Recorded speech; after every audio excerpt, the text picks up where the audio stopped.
One, two, three. Hello po. We are Minnie. Hi, Minnie Shane. And today we're gonna cut our nails because cutting our nails is so good because if our nails are so long like mine, we need to cut them. So yeah. And some of my classmates said, why am I not cutting my nails? So yeah. Let me cut it right now. And join me while I'm cutting my nails. So, you can cut your nails also while watching this video. Let's start.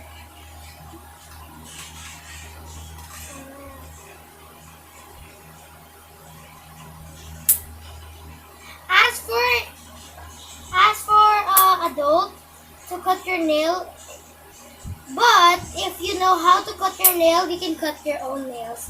I know already. When I was 5 years old, my mom and dad cut my nails.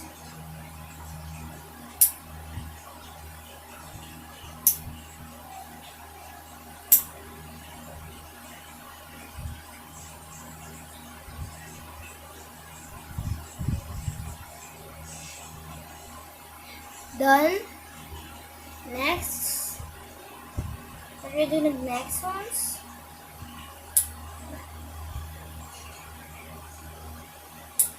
So later, my group mates are going outside. That's in the next video. We're gonna post it.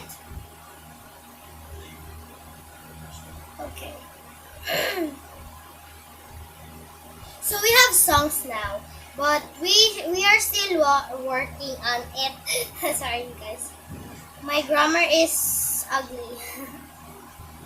Di pa po kami nakakagawa ng sayaw, pero kanta po meron, pero di po kami sure sa kanta. Sa dance, sa Stop Don't Stop, nakagawa na kami ng dance. So okay na kami sa Stop Don't Stop. Sa iba naman, wala pa kaming dance. Huwag po masyado madiin pag ninail cutter kayo. Kasi baka magkasugat kayo. So, dahan-dahan na po at careful.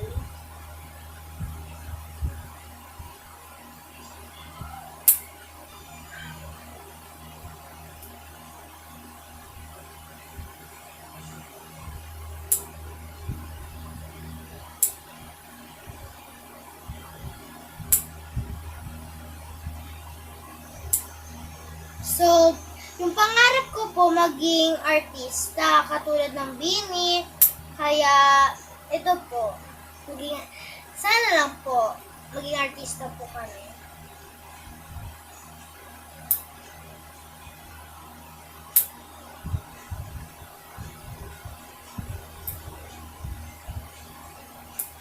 Or maging teacher na lang po. Teacher or artista. Or gymnastic teacher as a coach. So, ayun po. Tapos na po tapos na po itong side. Next naman po sa another side. So, dahan-dahan po kayo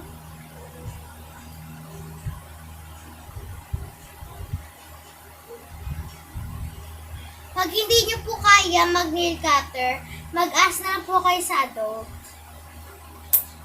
Yung mga marurunong na mag-nail cutter.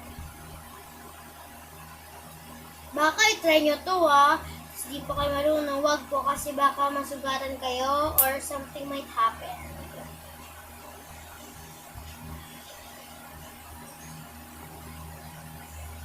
So yan po. Yung video na po to, mahikli lang po. I-end ko po yung video na to pag natapos na po ako mag-nail cutter. Ito pong video na to, nail cutter lang po. Ito po ata yung first video na po namin Kasi wala na po kami ibang di po kami nag-upload pa. Ito na po yung first po namin na-upload. Yun na mag-skin. So, next video,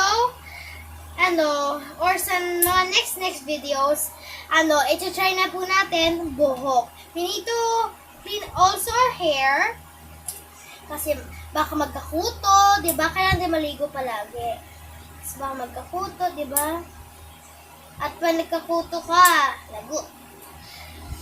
So, pag nagkakuto po kayo, bawal po kayo maghiram-hiraman ng suklay, tali, tapos sa unan, ng mga things na napunta sa buhok mo, kasi baka magkakuto ka din po. So, bago po kayo manghiram ng suklay, i-ask nyo po kung may kuto sila. Pag wala po sila, i-ano mo lang po, double check. So, wag na lang po kayo manghiram.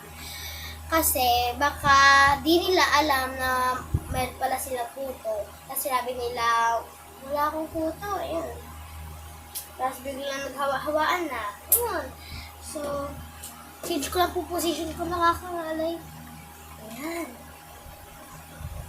So, dapat po, pag mag-nail cutter po kayo, nasa maliwanag. Kasi pag nasa madilim po kayo, hindi nyo po makikita yung kuko, baka nakat nyo na po yung skin nyo. Tapos magkakadugo, masakit po yun. Kaya, huwag po kayaan, ha? At huwag po kayo gagamit ng gunting pag marunong po kayo. Ako kasi dating baby ako, kasi sabi nila na mag-use ng supervision help pag may gunting. So, ako, wala akong pake. Pero, nag-ask naman ako na, Mami, pwede po gunting?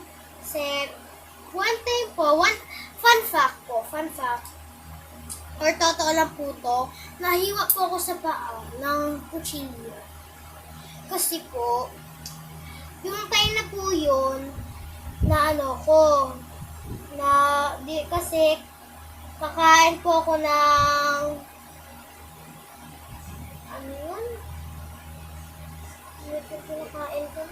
basta po, may kinakain ako, kailangan ko po mag-cut. Nandun po, tapos bigla ko pong nabitawan yung kutsilyo. Di ko po alam kung ba't ko nabitawan, parang nadulas ata or ko. Tapos bigla napunta po sa paa ko, dugo ng dugo, wala pong pakaramdam, pero pag yung tumingin ako, wala pang dugo.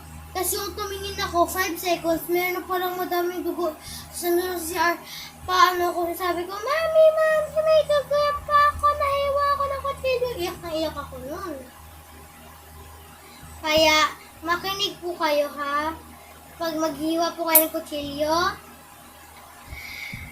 mag-ask po kayo sa parents nyo. Ayun po yung learning lesson ko po, na bawal na maghiwa ng kutsilyo. So, I'm done. Mamimiss ko kayo. So, I'm done in 9 minutes. I'm done in 8 minutes and 10 seconds. Oo, and 10 seconds. So, ayun lang po. Bye. Pero magkikita naman din po tayo. So, ayun po. Ang tuloy na po ng aking nails. So, ganito din dapat po kayo. Kasi, pag dirty po nails nyo, hahaba ng haba po yan. Manood po kayo ng Once Upon a Time na yung bata po, hindi nagkakat ng nails. Sobrang haba na po. Tapos may nagkasa sa kanya ng spell. Tapos ayaw niya na, kinakat nila ng nail cutter. Ayaw gumana, nasira yung nail cutter. Tapos yung mga drill, yung ganun, panghiwa-hiwa, mga tools. Dito yung nila, nasira po. Kaya mag-nail cutter po kayo everyday. Pag humaba, hindi ba lang po everyday, sorry po. Pag humaba lang po. Pag humaba po yung kuko nyo, agad-agad po, ng nail cutter nyo po. Huwag nyo po ko gayahan kasi di po ako gano'n. Ngayon lang po ako ng nail cutter para malaman nyo na maganda din mag-nail cutter. So, ayun po. Bye, cutie blooms, charot. So, ayun na po. So, bye, guys. Make sure to subscribe, like, and share. See you in the next video or vlog. Stay mini, stay healthy. Bye!